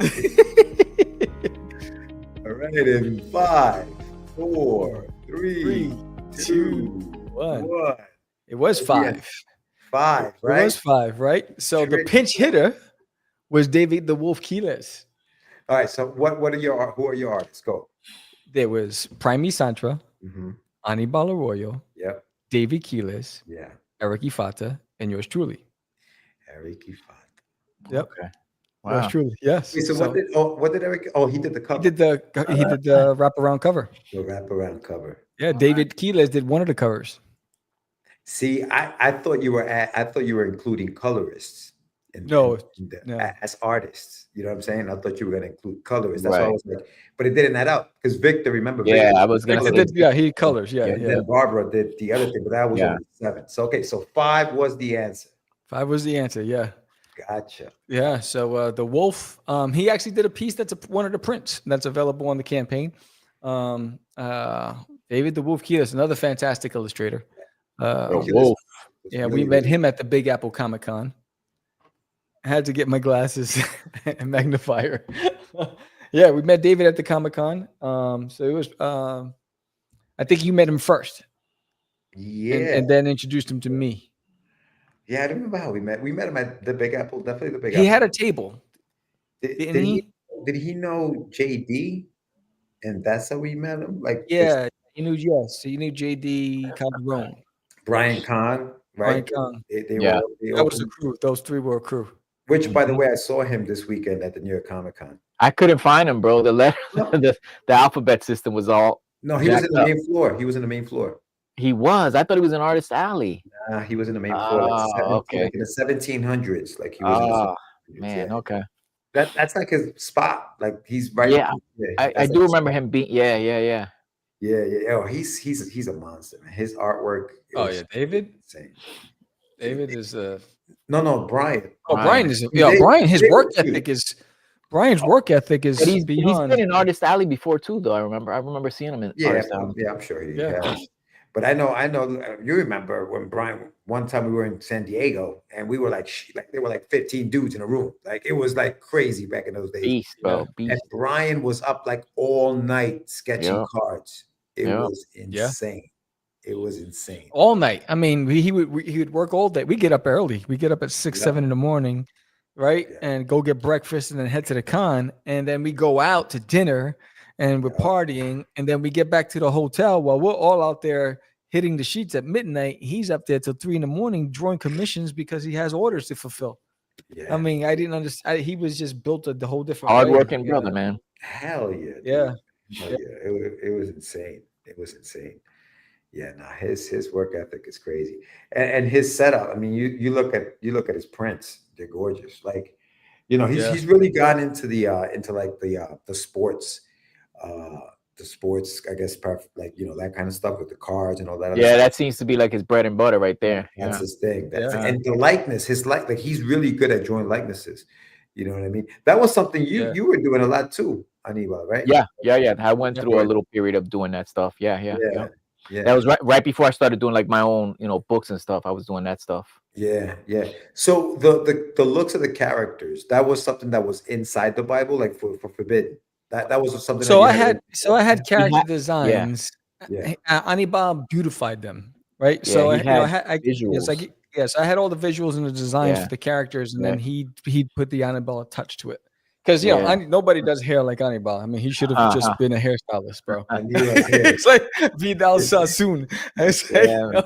It's ridiculous. It was cool to just have that, already there for me and kind of just like Yeah. work off of that and just see the contrast in the styles and stuff, man. It's Yeah. pretty yeah, cool even stuff. his interpretation of the story, because I remember I would describe it one way, but then he would, it's always different when you write it versus when it's illustrated, right? Absolutely. And then he didn't have to explain it, but he's like, look, I know you wrote it this way, but let me show you why I did it this way. Yeah. And he always nailed it. And so I was like, there was like full trust because Yeah. he was an artist. It's easier when you're talking to an Absolutely. artist. You know what I'm saying? Yeah. Because Yeah. and what was made it easy is because you enjoyed the book. Absolutely. And it showed in your work. I loved the genre, and it was, again, I was new to the thing. I was excited about the whole thing. So yeah, man, you caught me at a very good time, Sam. Yeah. Well, that's something that we haven't talked about. What is Forbidden about? Like, what is the story of Forbidden for those who maybe have no idea what the hell? Take it away, Sammy. Forbidden it's a story about a family, right? And basically, and that's been cursed for generations, because centuries ago, villagers went into a forbidden forest, and rather than giving up their people, the ones that survived the forest, they chose not to, and they did to protect their own. But because of that, they were cursed by Nocron. Nocron is pure evil, and so they woke up in the morning. They were burned by the sun, and 50 of them made it underground, and they were never to be seen again. Right. So we fast forward centuries later. They've lived underground in caverns. They've never seen the surface of the world since, and the world has evolved. And Nocron's evolved with the world in the human form of David Hunter, who is this oligarch. He's this billionaire, and his goal is to, rule the globe. And there's a legend that says, the day that the son of Vox rises from the ashes is the key to Nocron's destruction. And that's how we start the story. It starts off with the son, right? So there's his name. He earns the name Sin. His real name was Starticus, and that's the name I gave him at the time. And it sounded great then. But he earns the name Sin because he committed the ultimate sin against his family, right? So the book starts off with the son asking the question, Father, how do you know this curse still exists? We've been down here for ages. And the father, rather than listening to his son, he decides to lock him up until he gets rid of these foolish thoughts. And that begins the journey, which triggers a series of events where Sin escapes with the aid of his love interest to the surface. But to do that, they had to commit the ultimate sin and commit murder to escape. And now him hitting the surface triggers a series of events because now David Hunter's alerted that the son of Vox has risen. So they have to get him before he becomes their destruction. At the same time, the father is torn because the sister, Desiree, wants to protect her brother. But the father wants to protect the clan, the people. And so they're at odds. So there's turmoil from within. The sister knows that she needs the son of her brother back. So she risks her life to go on a journey to seek aid. And it just spirals from there. So there's a lot of twists and turns. And you see some character designs like Shaku. He is an African prince, right? And you'll find out in the story what role he plays in the series, right? You have Viejo, which is one of my favorite characters. He's pivotal to the journey. He's tied to the Nocturnals in some way, and you'll find out in the story. And he is Sin's first contact on the surface. And there's Donovan Limbo. He's the aide of David Hunter. He plays a critical role sometimes, and you won't expect. So there's a lot of twists and turns, and there's some hidden elements to it. So it's really about family. It's about betrayal. It's love, right? It's hate. It's deception. It's evil, is magic, and it's I was sitting here earlier today. I was sitting outside talking to the universe before we launched the campaign, and I was trying to figure out what was the inspiration at the time, because I believe, and I say it, you hear me say it many times, whenever we're in that creative mode, something or some entity is like feeding you information, right? And we're just a tool. And when I read the book, similar to what you said, Anibal, when I read the book, I got inspired again, and I got excited, and it's like, and I'm like, I want to. You're telling the story, right? It's like it brings you in, and I wish I can capture the magic of when I wrote it at the moment that I did 25 years ago.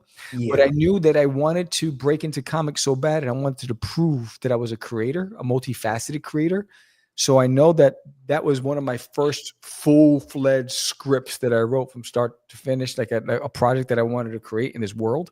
But I wish I can tap into what that was, that influence. Yeah. So I was going to ask about that, but real quick, I just want to go to the chat. Lou says, Lori, I'm used to Sam throwing out random pop quiz challenges. But then Lori says, I'm sad there was no karaoke. Oh, dang. Lou says, I'm waiting on the Name That Tune round. And Lori agrees. Name the tune. Well, we're two backers away from getting to the first raffle. So we're getting closer to the first raffle. So I wanted to add to what you were saying about Forbidden, Sam. Like, as someone myself who's kind of into I don't want to say spirituality or anything like symbolism. I believe in a lot of symbolism, and there's a lot of heavy themes in the story Forbidden, which are totally relatable, especially as a man, that father son kind of butting heads. I think we can all, to a certain degree, guys our age can relate to that. Yeah. And I feel that element of it pulled me in on a personal level. It kind of struck a chord with me, with my own relationship with my own father.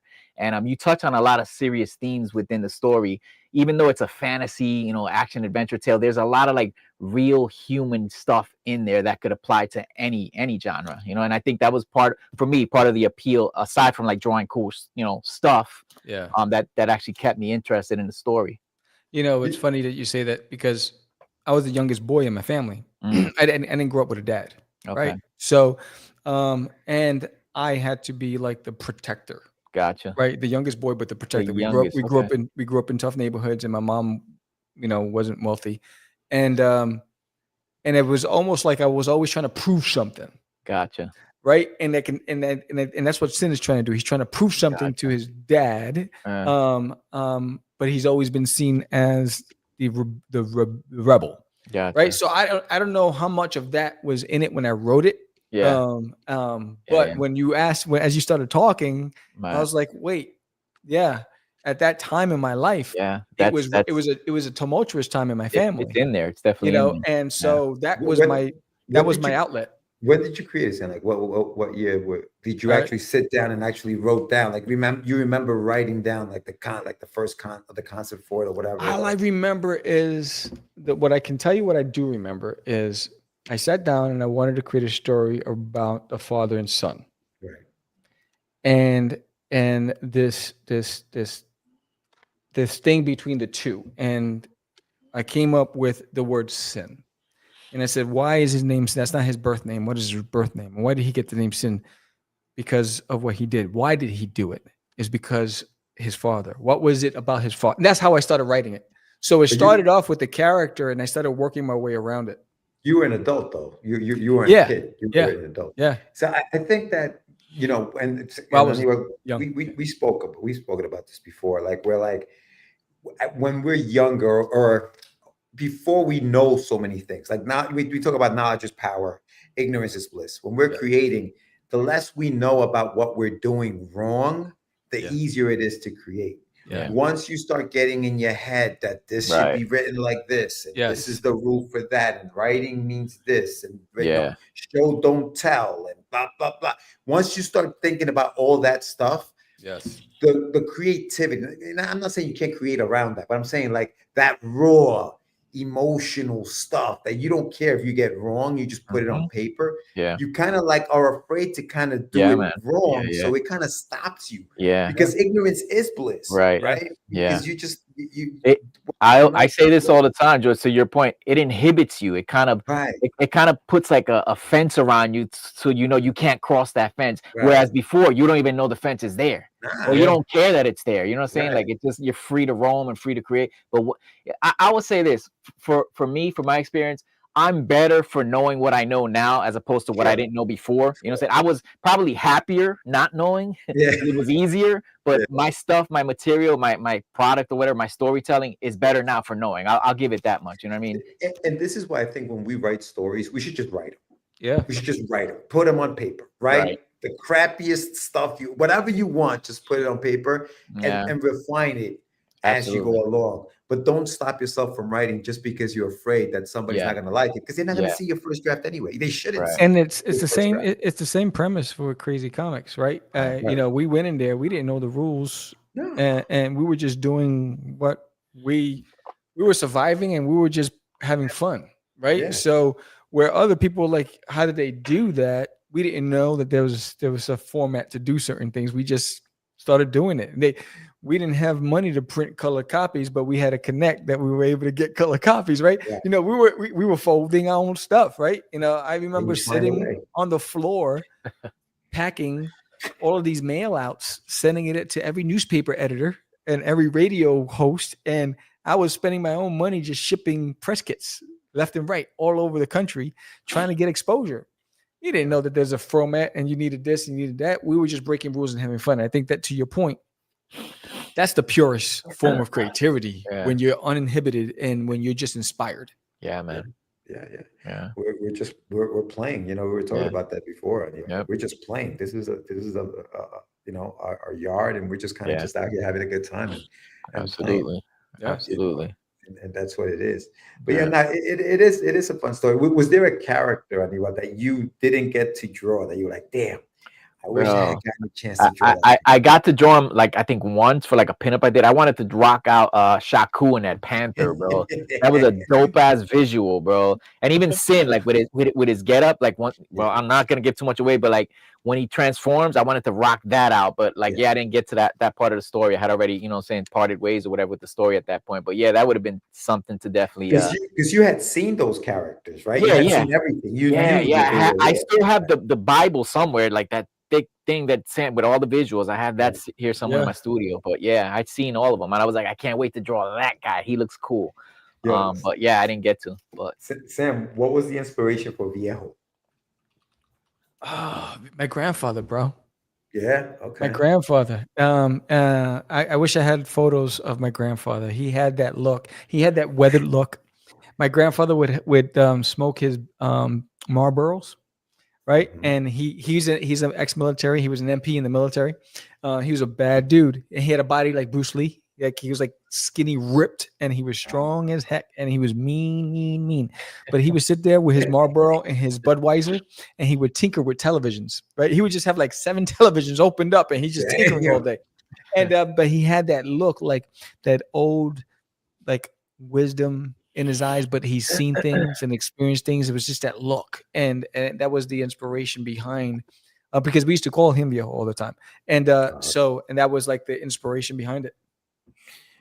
Daphne says, have you reread Forbidden recently? And did you find yourself reading it as a creator or a fan? I keep getting sucked in when I reread my stuff. A fan. I sometimes I read it and I'm like, oh shit, I wrote this.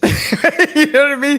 So you ever read, because you start reading it, because I love the characters so much, and I forget some of the stories. I forgot some names, and so I went back and read it. I was like, that was the name. Oh, that's what happened, right? Because you have to go back and because it's been so long, right? And but no, I read it as a fan, and I was very grateful to not want to finish that project, but also to work with Anibal and Prime Santra and find Eric Ifata. And even David Keeles, who blessed us with that cover. It was like, I feel like I was fortunate to work with the right people to put this together. Lori says she got to run. Have a good night. Congrats on the launch, Sam. Later, Lori. Thank you. Thank you, Lori. All right, Lori. Yeah, no, it's funny, man. Like when you reread your stuff, like I'm sure, like Anila, you've gotten to like finish some of your own stuff now. Like when you reread your stuff, what's your reaction to your man stuff? I still like, I look at everything first and foremost as a fan, so I still get excited when I read stuff. I'm like, oh man, that's so cool. Like I'm like a kid with that stuff, man. Like I'll even go back like stuff that we did before, and I'm just fascinated by it all, bro. Like that, I'm first and foremost, I'm a fan. I'll always be a fan, brother. I always approach it like that, and it always hits me that way. And I think a part of that feeling is kind of what keeps me in it. You know what I mean? Wanting to come back to get that feeling, Mm-hmm. Yeah. So you guys don't read it with like a critic's eye. Like you don't look at it to find like, damn. I'll do that occasionally, but I'll do that more with the artwork. Like I'll look at stuff and be like, damn, I could have drawn that better. Like that for sure. I look at that like with a critical eye. I'm like, oh, I could draw anatomy way better now. Like that for sure. But the experience of the read, the story, I get right back into the world, man. Yeah. How about you, George? Do you look at yourself at your own stuff like critically, like when you're reading it? No, I think it's like you said, right? I think I read it as a fan of my work. Yeah. And honestly, like it's so hard to give yourself credit when you're creating it. Yeah. It's nice to finish it, read it, and actually like what you've written. Yeah. That is so rewarding because we can be very critical. And you're right with the artwork. I was at the Comic-Con this weekend, and I don't think I'm the best artist, right? But I whatever. I'll draw myself. So I have a print that I did for Wonder Dog. Mm-hmm. And dude, it sounds so stupid, but it's so rewarding to hear somebody say, "Oh, that's sick." I want that one. To hear like somebody else, somebody outside. Yeah. I want that one. That's sick, especially when it's like a younger audience, because kids are very critical and they will be honest. You know what I'm saying? So when you hear something like that, it really, really makes you say, "All right, you know what? I'm not so Yeah. bad. You know what I Right, mean? right. Like Bro, especially when it comes to art. I go back and forth. I always say I'm my own biggest fan, but also my worst critic. So like it's like a little duel I have with myself sometimes. I get in there and I'm excited, like right after I create something, and then maybe a week later I look back at it, I'm like, damn, I could have did that better. You know, that's me. It's always in me. I go back and forth with it. You know. Yeah. I think we all do that. Yeah, I think, it's got to be a human thing, right? Yeah. yeah. I think with Forbidden, I've grown to appreciate. You know what it is, because like I got when we launched the Kickstarter for Forbidden Zero in one a few years ago. One of the readers, one of the backers wrote they truly enjoy the book and they can't wait to see what happens and whatever. And then in the back in the days, I was heavy on sending it to critics, and so I think I walked away like, not wanting to touch it anymore, right? And I was like, you know what? There are people who enjoy it, and I want to keep it as pure as it is. If I ever decide to add to the lore and to tell, because I'm writing short stories as prose for the characters to continue their legacy and tell their backstories. Cool. That's another thing. If we get to a specific milestone in next year in 2026, right? We're in 2025. In 2026, everybody who backed the campaign will get 2 digital download short stories for free that I'll just email you guys of some backstories that I'm writing for 2 of the characters. So more to come on that if we get to the certain milestone. So, but yeah, I decided when I went back to read it as I was preparing to launch this campaign, I was like, you know what? I want to tell what happened here. I want to tell that story because we don't know what happened, and it's intriguing to me. And so, because I started asking questions, I said, and I went back and looked at the bios and everything that I wrote in the past. It's like, there's some elements I need to close the gap on this. I would love to tell this story from this perspective, and then this story from this perspective, right? Because there's a lot that happens in those tunnels that no one knows about. We don't tell about how Desiree and Shaku met, right? There's a lot of stuff that I can play with. So that's where I was like, you know what? I can write 50-page short story prose, and if we get to a milestone, I'll send it out for free to people. No art, just story. Because because to Daphne's point, I got inspired. Mm-hmm. Yeah. No, it does. It does inspire man. you. Yeah. Do you guys like Sam? Do you have other stories you want to tell outside of like Duty and Forbidden, and like, do you have Cosmic? Cosmic Wars. So so Cosmic Wars is coming next year. So Cosmic Wars is coming next year. I'm going to get that out of my system. It's been itching. It's bothering the heck out of me. And I added him to Duty's Monsters. I added him into the last issue number 7 of Designated in My Toilet. Gorf is coming next year. So I've been thumbnailing. I'm actually, the great thing about it is I have the storyboards. I'm redrawing everything. So I have the storyboards from so it's going to follow that template, but I already I'm using that as my thumbnails because my coloring has changed. Everything has changed. Bro. Back then I was using a lot of 3D, so I'm not using any 3D. And you'll see if you picked up Duty's Monsters, that's what you can expect from Gorf. So Gorf is coming next year. So I'm getting that out of my system, and I can't wait. And I'm working on a bad cover. So I'm just like, it's more to come. Yeah. So everyone's kept asking me, and it's like, and every time I'm like, all right, that's the one I want to work on. And outside of that, I would love to work on Alf. If there's ever an opportunity to write an Alf, if it comes back to TV, or if they decide to do it as a comic book, I would love to write for Alf. That's my dream. They haven't done that, right? They haven't. No, they were bringing it back, but they haven't done so yet. They brought back Toyline. They haven't brought back so I don't know if they're still working on it. They're still working on licensing. I don't know what it is, but because they were at Licensing Expo when I was there promoting the fact that they're coming back, and they released a new toy line. But that's the only thing I've ever wanted to work on is an Alf book, or G.I. Joe. But that's it. What about you? What about you, Anibal? What you got? What do you got coming up? Wow. I got a few things I've been working on, man, for like many, many years. Like Sam said, stuff that I just got to get out of my system. As you know, George, I start stuff and then I move on to other stuff. So I literally have, I'll tell you right now, I got 4 projects that I work on, that I've been working on for years. And the one that I'm concentrating on lately, like lately, by lately, I mean like the last year or so, is diecast, which is basically, I guess you could say like my ode or homage to all the stuff we grew up on in the 80s and 90s, like cartoon wise, you know, Saturday morning cartoons. It's kind of like a mixture of like He-Man and Transformers. It's like this big space opera story, and the main character is like this really cool looking, well, to me he's cool looking, metallic skinned dude who's just like kick ass. He's an ex-military guy who has like, you know, something happened to him that turned him around, and he's basically turned his back on what he used to do, and now he's like this free spirit. He's basically what I probably would be if I wasn't a responsible married man. Okay, he spends money on women, he drinks all night, he fights in bars, and he just lives a wild life. Okay, so it's basically how I see myself if I wasn't responsible Anibal. And it's just a really fun story, man. I'm having a blast with it.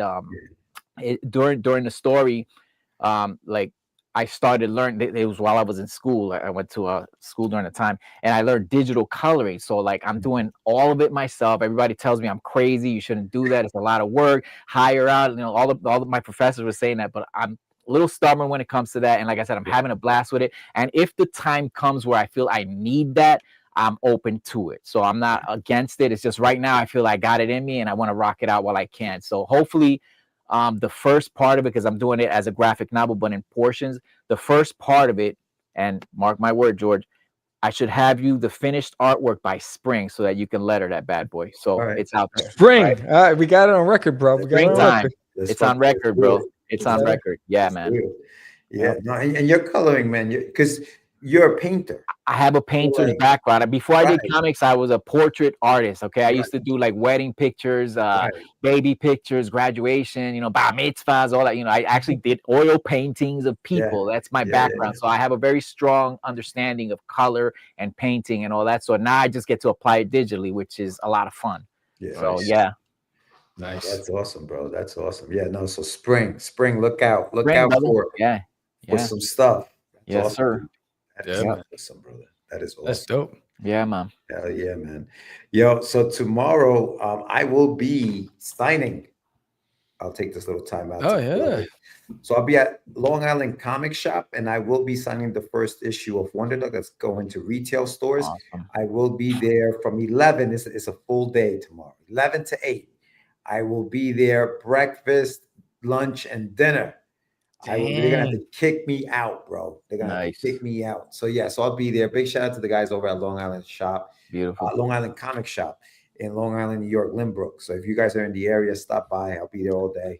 Yeah, signing books. Thursday morning, I'm driving to San Antonio for the Big Texas Comic Con. Is that a 4-day show? It's a 3-day show. Friday, Saturday, and Sunday. So setup is Thursday. William Russell's going to be there. George Solis is going to be there. A few other people going to be there. So we're probably going to go to dinner a few nights in a row. But yeah, I'm not looking forward to the drive because the drive is always taxing on the body for that long period. 5 hours? 5 hours, a little over 5 hours. Yeah. You know, George O'Connor, he's an artist. He's a writer. He's got a book that was on. He said something really cool, man, about like, and it reminded me of like us and stuff like that. He said that for years. Who is this, George? George O'Connor. He's a writer. Yeah, really cool dude. I hung out with him at the New York Comic Con. Okay. He sent out. I've subscribed to his newsletter, and he was just doing a recap on Comic Con. And I say this because you mentioned William and you mentioned Joe. So he said that for years, he always went to these parties after the convention, looking to see if he can get put on by an artist that maybe had been in the industry longer than he had. Right. Always looking up to see if he can meet up with somebody, not realizing that they don't want to hang out with us because they have their own crew. Yes. But once you realize that they have their own crew and you start creating your own crew, You're no longer looking for that acceptance or to be put on. You're looking to kind of like just do you. And eventually, organically, you can maybe get put on because you've already put in the work. So just don't get worried about, oh man, I didn't get to meet that guy that I wanted to talk to put me on. Just go out there, find your tribe, find your crew, the guys that are going through it right now. Find those people. Yes, sir. And surround yourself by them, because they're the ones that are going to push you to be more creative, better. You know what I mean? And I thought that was like, that made so much sense. So like when you talk about Sam, you moved away from New York, away from all the guys that you already knew, me, Aníbal, Brian. Now you're in a whole new world. You were kind of forced to find these guys now. And William shows up, and Lori is there. You know what I'm saying? Lou, to a certain extent, even though you haven't met her yet. This guy, Joe. And you guys will help each other become more creative. And you're going through the trenches. And that's what it's about. That's what indies are about. You know what I mean? Yeah, Marco. Marco DeFilio, I feel like we waste so much time trying to find that artist that's going to put us on. Like as if Todd McFarlane is suddenly going to be like, yeah, come hang out with us. And that's for me, to your point. I gotta go, guys. This is pretty much it for me. Yeah, man, I gotta work tomorrow. But thanks for having me on, guys, man. Thank you for coming on, brother. Anytime you guys want, you're doing something or whatever like this, call on your boy, bro. I'm always there for you, right? Let's do it, bro. All right, brother. Have a good night, guys. Later. Right. Peace. Yeah, to your point, Marco. Nice shout out, Marco. Listening in the background, peeping. He's creeping in the background. Yeah, same thing. Like with I think coming out here, and you know me, because you were always the guy that it was almost like you gave. It was like you sized people up before I got involved, right? It was like you was always the guy that connected with everybody first, because I was always very like skeptical. Out here, I had to build relationships out there, and I'm very specific. I don't like chaos. I just want to create. I just want to have fun, and I love talent, right? That's how Marco and I connected, and Lou. I mean, even you think you're honest about the talent you like. You know what I'm saying? Like Lou, Marco, like these two, just those two, for example, because they're in the chat. Incredible artists, fantastic artists. They inspire me. You know what I mean? So it's like so for me, it's like they always say, it was like you're a byproduct of the people you surround yourself with, right? You get in, so, and I think for me, I want to be around people who just want to create, have fun, enjoy life, and not the other stuff that comes along with it, because we deal with that every day. But when you're in the creative space, you just want to create and have fun and learn from each other and talk to each other and talk smack and whatever it is, and grow, right? And so that's what I love. Shout out to Texas, because everybody that I've met in Texas has been so accommodating and welcoming, and hospitable. Very different. Even the promoters. I mean, when you think about like the Chris Hayes of the world and the Brian Kellys of the world, that they've just like embraced, they both came up to me at conventions and say, hey, well, I'd love you to come to my convention and whatever, boom. And you don't see that a lot, right? And being able to have the anthology and attend shows. I mean, LitCon, I'm doing LitCon next year. I'm a guest at LitCon every year, and they welcome me with open arms. They love duty. They embrace me, and that for me, that's all I want. I mean, as we're getting older, we don't want nonsense. We just want to have fun. And I truly appreciate the creatives out here. Every single one of them. I mean, William Russell. I mean, his art is fire. I love it. I mean, and his work ethic is sick. Insane. No, he's a talented artist. And you know what? I mean, people. I was talking to his fiance now at the show. So congratulations to them. And we were talking about how sometimes people come off a little brash or whatever, but it's real. You know what I'm saying? It's real. And I think that's what you're getting when you meet people like this. And it's okay. Yes. Because it's at the end of the day, it's about the art, and it's about getting stuff done. And I think, hustle respects hustle.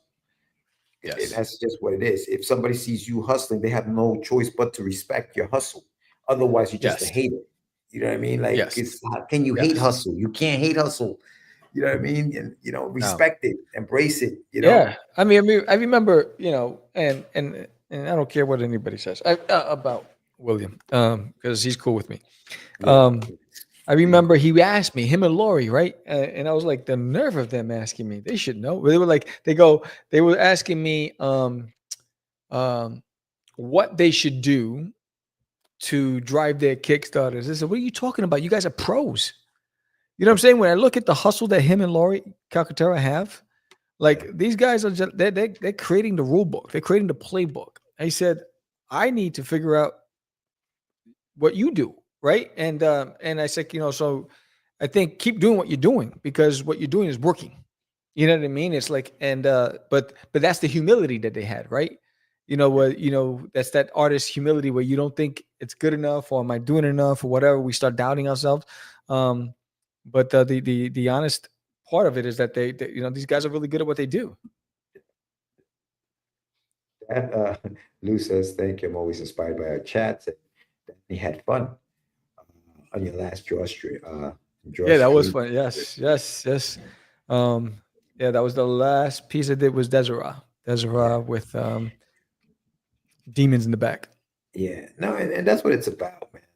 That's what, like, for whatever reason, this Comic-Con, I left feeling so inspired, dude, just because I was surrounded by positive people. Yeah. There was no drama. It was just guys who loved what they did and were rooting for each other to do better. Like Elliot Mondry, for example, big shout out to him with his book. You Never Know, that's on Kickstarter right now. He's killing it. But he's so supportive. He's so supportive, and he's genuine about it. You know what I mean? Dan Price. I mean, Dan Price, Bigfoot. Dan Price. I mean, nobody. I mean, I see his hustle game at conventions. The guy's he's got it locked down, right?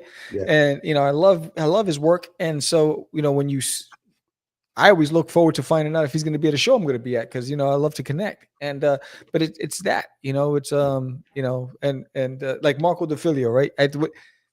The guy is fantastic. He should be working for Marvel right now. Marvel. I don't know what's wrong with you people, right? And but he's another one, right? So when I remember when we first met, I don't look at other artists or creatives as like a threat. I was like, yo, this guy has so much. Why isn't he signed? Why isn't he? You know what I mean? So it's like you feel like, yo, dude.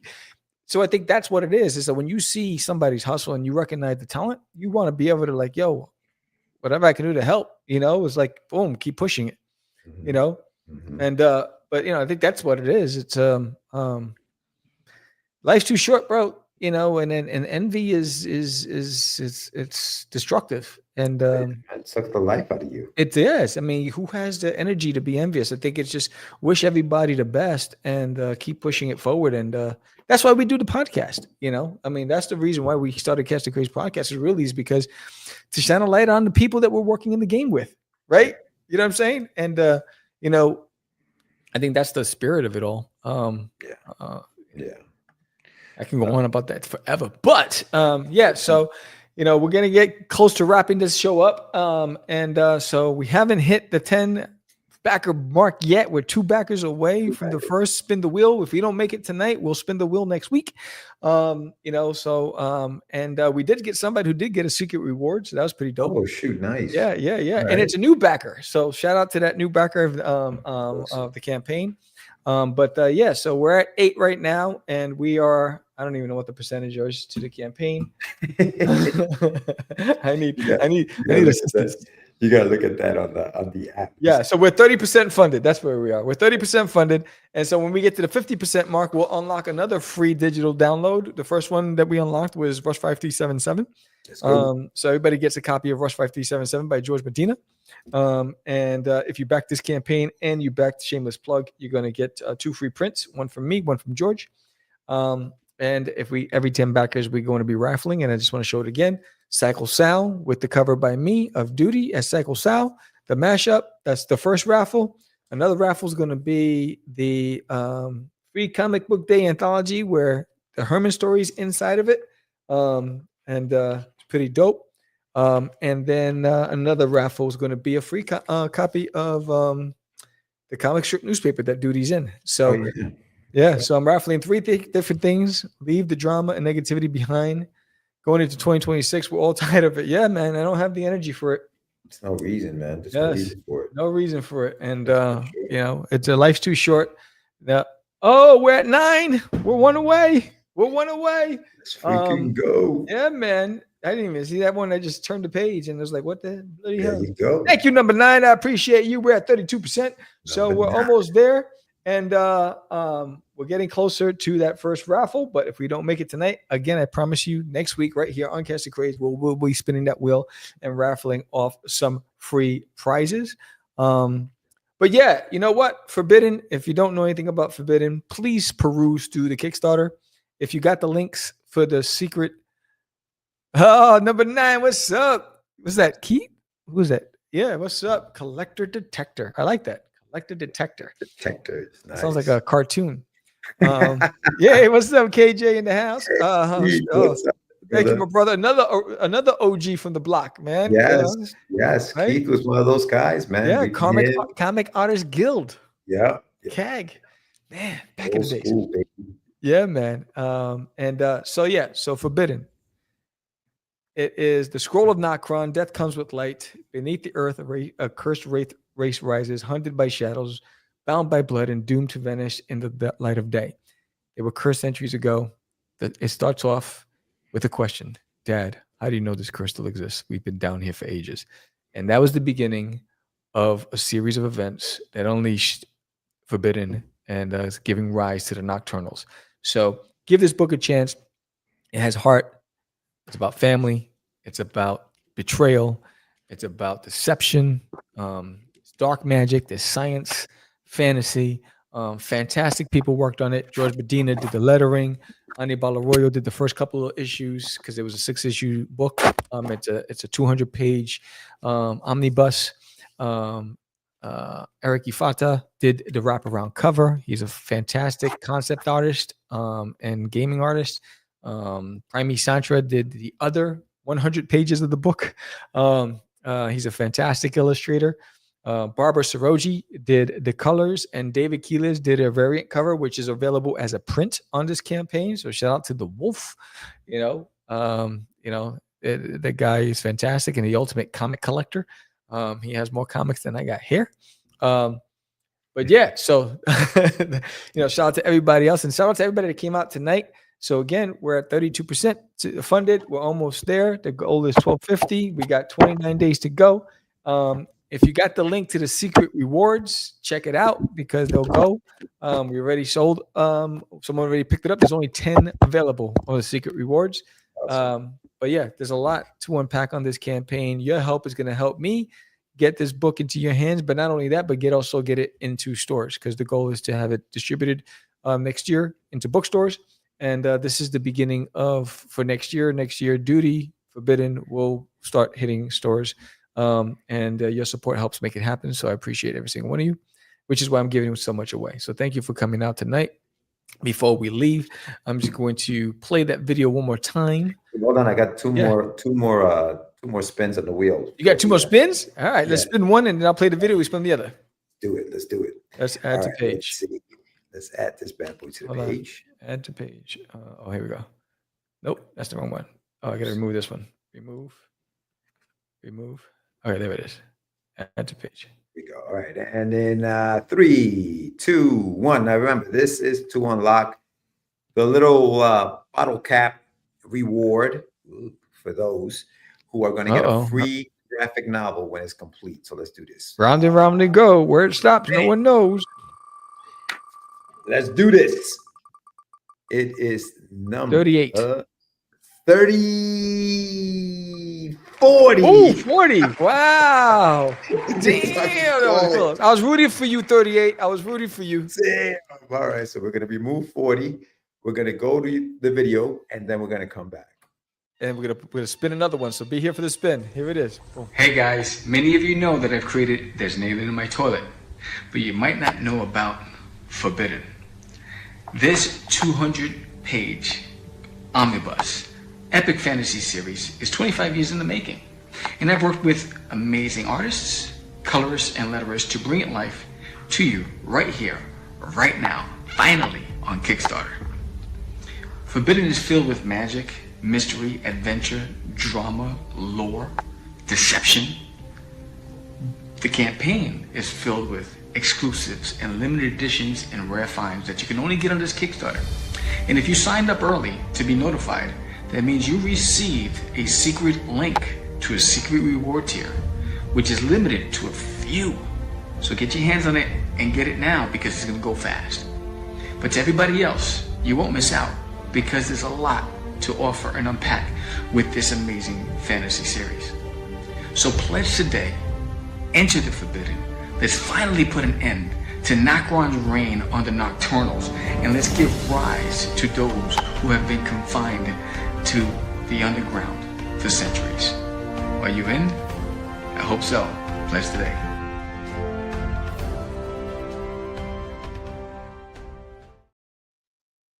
It is. Are you in? Pledge today. Pledge. Pledge today. All right, ready for the next spin? Do it. Yes. All right, let's do the next spin. Round All and right, here round we we go. Where it stops, nobody knows. Here we go. All right, let's see who's got it. Who's got it? Number 29. Number 29 is the winner. Now remember, those that I just called, those numbers that I just called, they're gonna get one of these included in their package when I send it out. The goal is to find me at any convention. I'll have it on my website where I will be. Find me and I will hand you a copy of the completed graphic novel of The Shameless Plug when it's finished in the spring. So after that, sometime in the spring, I'll be at conventions. I'll be carrying these books with me. So if you find me, come get me because I'll give you a free copy of the book. So tell everybody about it. Every 10 backers, we're spinning the wheel. We spun 4 times today. Hopefully we'll spin some more times on the next show, which is next week. Sammy, what do we got next week? Who do we have next week? Next week, who do we got on the show next week? Let me take a look. Let me open up the app. Calendly. In fact, I got to reschedule somebody because I got a company event. Let's see. Next week. Oh, next week's the 21st. Yeah, we have a repeat. We have Holly Rousing. Holly is another successful. She has really good successful campaigns. She's a writer, so she'll be back on the show. So that'll be we haven't spoken to her in over a year, so looking forward to catching up with her next week. I do want to give a shout out to again to Jason Cruz. Jason Cruz, he did the World of Quest. It was an animated series on the Kids WB back in the days. He started out with us back in the days. He just released his first comic book, not on a Kickstarter, but through his website. And it's called Faded Surviving Magic. If you check it out, go to his website. I guess just type in Jason Cruz with a Kruse. And then there's tons of fantastic creatives out there. And we just unlocked Rush 5377, a digital reward. When we get to 50%, we'll be unlocking another digital reward. And when we get to 50% funded. So and we have 8 rewards to unlock that you get free. So everybody's going to get the free digital downloads. And again, just so that you see, if you're watching this on replay and you don't know, you get this everybody, all physical backers who back this campaign and Rush 5377 get this Duty as Conan piece that I did. And George is giving the Shameless Plug piece right there that for everybody who backs his campaign in mind. So you're getting 2 prints as well. So a lot of good stuff. And we're 1 backer away. So next week, hopefully we'll be spinning that wheel. Hopefully we'll spin more than once next week. And we get past the 20 backer mark. And thank you again for coming out. Thank you for supporting us on Cast the Craze podcast. Thank you for being here, all you talented creatives out there. When we grow, the independent community grows, so please give us a like, subscribe, share. And if you can't back it, please share it with your community and let everybody know where to find Forbidden on Kickstarter. I truly appreciate it, and I truly understand. And thank you again. This has been fun. Yes. And don't forget, tomorrow I will be in Long Island. I will be signing from 11 to 8 at Long Island Comic Shop. Come see me. I will be there with my book, The Adventures of Wonder Dog, issue number 1, the retail edition. I'll have the spinning wheel. I'll be having some fun. So come check me out. Yes. At the shop. And Texas Comic Con, I'm coming. I'll be there this Thursday setting up. So if you're going to be at Texas Comic Con, come and see me. I'm in Artist Alley. It's going to be fun. It's my first time there. It's a 3-day show. I'm going to be tired because I'll be closing up that night and driving back home that night. So I'll be getting home at 2 a.m. But with that said, I am Sam the Crazy Man Vera. George the Dreamer Medina. And we are it's just easy. It's not. No, it's talking about my friend Acquis. I met him. Say my name, right? This is what you were thinking? Oh, he described me. He said, I'm the what? Catch the craze. You're listening to Catch the Craze. You're listening to Catch the Craze. To Catch the Craze. You are listening to Catch the Craze on Catch the Craze. You're listening to Catch the Craze. Candy girl.